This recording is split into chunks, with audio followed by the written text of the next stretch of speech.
I think we had a lot of conversations like early on in our relationship about having children, and we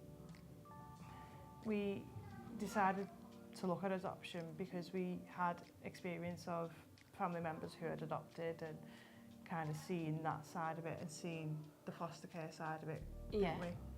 And the more we kind of looked at it, the more we knew it was the right choice for us. So we kind of weighed up the pros and cons of IVF, we looked at obviously adoption, we looked at foster care, and we decided that for our family, we felt that going down the adoption route was probably like the best route for us. You know, there's so many children that need that love. Why can't we give our love to them? So we decided to go with a local authority because we'd kind of seen your cousin had been through the local authority, hadn't they? And kind of the support that was there, the information that was out there. And we just felt that that was right for us staying kind of local as well, wasn't it? So, yeah, we had the big connection to the local authority. We'd lived in the area for such a long time, and we kind of felt that that's where we'd get the best support because it was people that knew the area and knew where we could go for support, you know, post-adoption or in terms of when you've got a young child, so your baby classes or your toddler classes and things like that. Before we started the process, we were worried about being a same-sex couple and know what the expectation is around that, and where we could get information about that, wouldn't we? Yeah. And we were worried about obviously looking into whether you needed to have X amount of savings in your bank account or and could you rent your house? Yeah, could you rent your house? Rented, yeah. Yeah, we thought that you needed to own your own house, didn't we? We didn't. And I think the natural worries as well, weren't we? Like,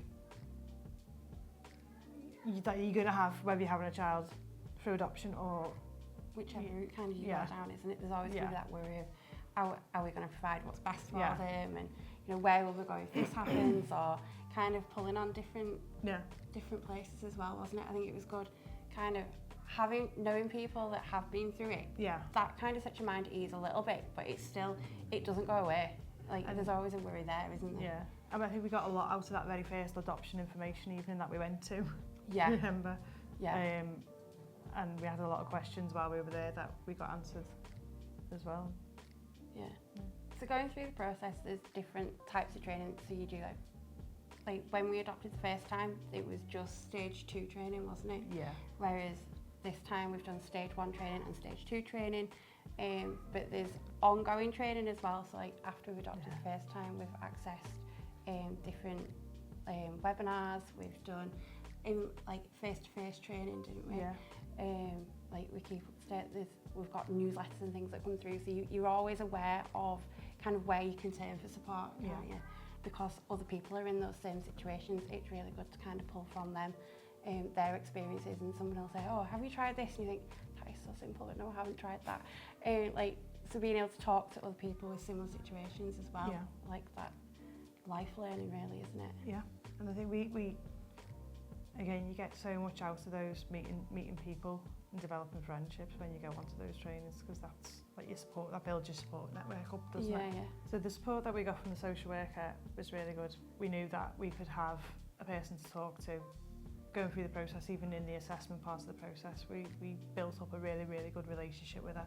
Yeah. And, you know, especially the second time around, we spoke very much about our older child, and he was very involved in the process the second time. Yeah, and she was very aware of kind of our feelings on him being involved as well, like the importance of him being involved. We kind of knew that we could drop her a text and then she'd get back with us as soon as she could, but that two-way conversation was really important, wasn't it? Like if we had any questions, I think we asked some really ridiculous questions, but she always had an answer, or she'd be like, you know this kind of, you know, she was really supportive, weren't she? So. And I think as well, like even through introductions. Support networks, they are really important, and how we started and how we are now are two very different places. So obviously initially you look at your support network and you look at who you think you're going to rely on for support, and I think it's very much the same as kind of when this new baby comes along, you think, oh, all these people are going to be fantastic, and then slowly but surely people kind of drop off, but new people come in, and I think the people that kind of stay from the start or have kind of joined us along our journey, they're the people that really are your support network, so you can pull on different people, can't you? I think some of our closest friends are people that we met on our very first prep training. Yeah, that definitely. We still chat to every week, and you know, are a text away if you just need someone to talk to, or you know, we go and do things with the children. Yeah, definitely. When we started the process, we found it quite daunting, I would say, and we got these big files with you know, some CDs that we had to sit and listen to and answer the questions, and giving everything to it, like 200% about everything that was asked, and then when we kind of were progressing through it into the different stages, you kind of come into a rhythm with it, don't you? Telling a stranger initially, isn't it, kind of about who you are, and then as you get to know each other, and obviously once you've got that relationship as well, those questions aren't as daunting, are they? So like initially when you're kind of faced with, oh my goodness, this is what we've got to do, but then when it's broken down and you've got your plan of what you're going to do and what you're going to discuss at each meeting, it makes it easy, doesn't it? And then like you can prep for your meeting, but then it just flows. Like coffee and biscuits is amazing, because it does just flow like a conversation. It feels more natural than when you're initially starting. You think, oh my goodness, everybody's judging me, and it's not necessarily judging you, it's more looking at kind of what your experiences are and what you're going to do with them experiences, isn't it? What you can give. The best part of the adoption process is obviously the children that we have, but it's just everything. Reflecting back on it, that's why we chose to do it a second time, wasn't it? Yeah, seeing the boys kind of growing up as well, like when we brought the second little boy home, our eldest was like, oh, this is my brother, and seeing like him as well being so accepting, and like he'll tell everybody his story, you know, he's very open about his story. Definitely. And I think in time, so will the little one. And kind of seeing their relationship build, it's just lovely, isn't it? It is, yeah. We have our rough days, but we have our really good days as well.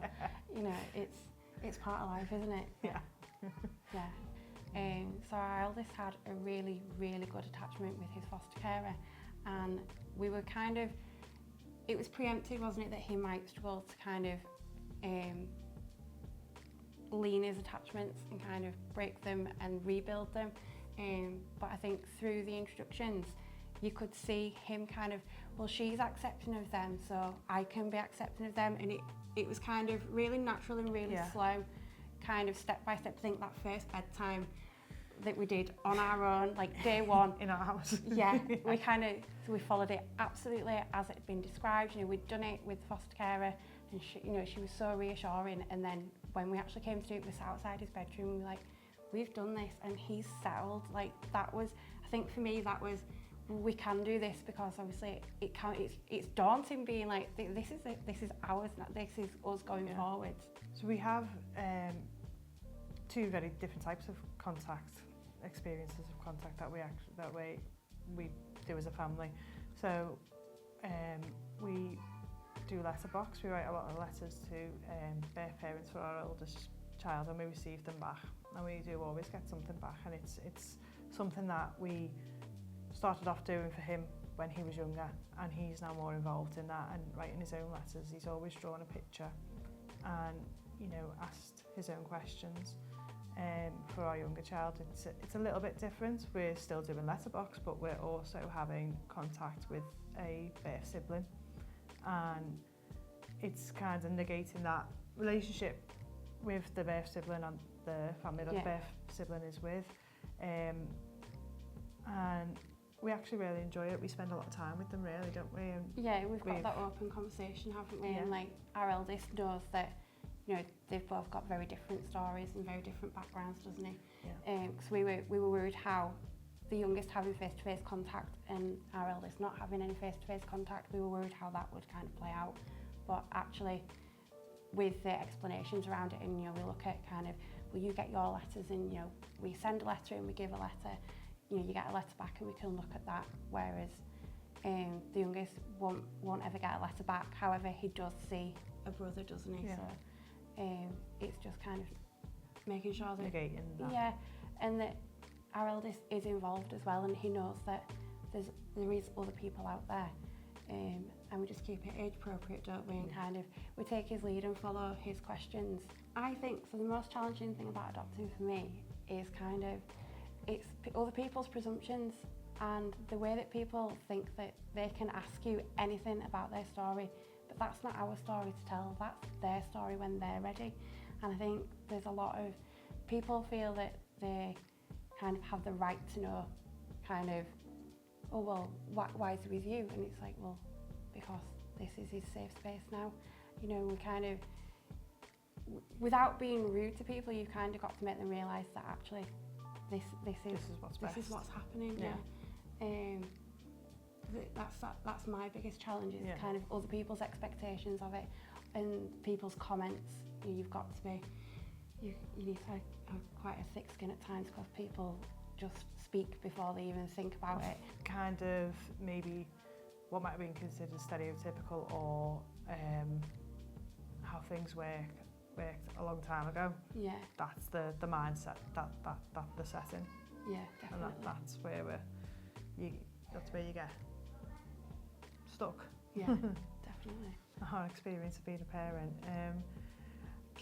Chaotic, but it's fun, and we get so much kind of happiness from the chaos.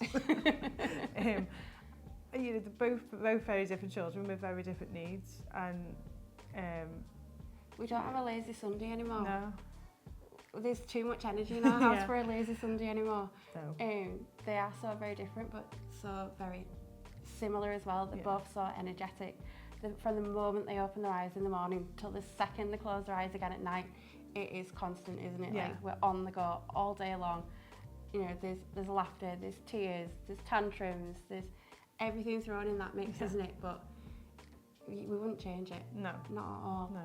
And like when you put them to bed and you think, oh, what have we done today? And like sometimes you sit and you look at the living room, like, what is a tidy living room anymore? Yeah. You know, there's toys and there's games, but that's memories. And like our eldest is nearly 10 and he remembers things that we've done 4, 5, 6 years ago now, doesn't he? He's like, can you remember when we've done this? Can we do that again? Or, you know, and I think that's kind of, it just fills you up, doesn't it? Like it makes you smile. So you've got a different joy now. Like it is. Yeah. It's matured, I suppose. Yeah. Yeah. The advice that I would give for someone to want to adopt is to lean. You've got to kind of lean into it. You've got to be open to the research and all the kind of training. Yeah. And you know, things to get your head around what you're actually doing, because it's massive. But also you need to think about your people, because you need people around you, because it's not something you can just kind of. You can't do it on your own. No, you can't do it on your own. You need a team around you, don't you? Yeah. Whether it's your best friend or, you know, someone that you can call for a cup of tea. You know, you need to have that space as well for you. Like your life is being a parent, but you're not just a parent. You are you first. And I think it's important that you kind of look after yourself. Look after yourself, but speak to other people as well. You know, speak to your friends. Network with people on social media, see what their experiences are, you know, because there's always people that are going to share their ideas, or if you're going through something, somebody else will have been in that situation as well. And I think that's been helpful for us, hasn't it? Kind of doing that research and you know, homing in on people that have been there, and like if people have put something on social media as well, it's been like let's ask them that question. You know, generally if somebody's put it out there, they're going to be willing to speak back to you as well. So we've asked questions, haven't we, before? And you know, and there's always something that comes back from it, isn't there? So yeah, definitely. Talk to people. We have received quite a bit of after adoption support. We first contacted them 2020, and we had an initial visit with a different social worker. We've accessed different courses through them, and our eldest son accesses the post-adoption support fund, and what we've kind of seen is that he can access different therapies. He's currently doing sensory therapy through them, which has proved invaluable to him and his education, really, because they've worked really closely with school. He takes on board what other people say, so that's been important for us, hasn't it? So like we've done our research and said, you know, we've seen this or we've tried this, but then he'll kind of say, well, such a body said that if I do this, and it, you know, it's really important that you kind of do touching on that support as well, isn't it? And I think when we had the conversations at the start of the process, accessing the support, we kind of looked at what we wanted for him, but how we was going to get it as well. So like there was different options thrown like on the table, and we could say, well, actually, we don't really think this is suitable, but actually this could really help him, didn't we? Yeah. And, you know, and that's how we ended up with the sensory play therapies. I think it's good for him to talk as well and realise that there's other people that you know, he doesn't just need to come to us, he can talk to other people and that be safe as well. Yeah, it's building him up for adult life though, isn't it, to realise that I can go somewhere for help. Yeah, definitely. It's not a bad thing asking for help, is it? Yeah. Yeah.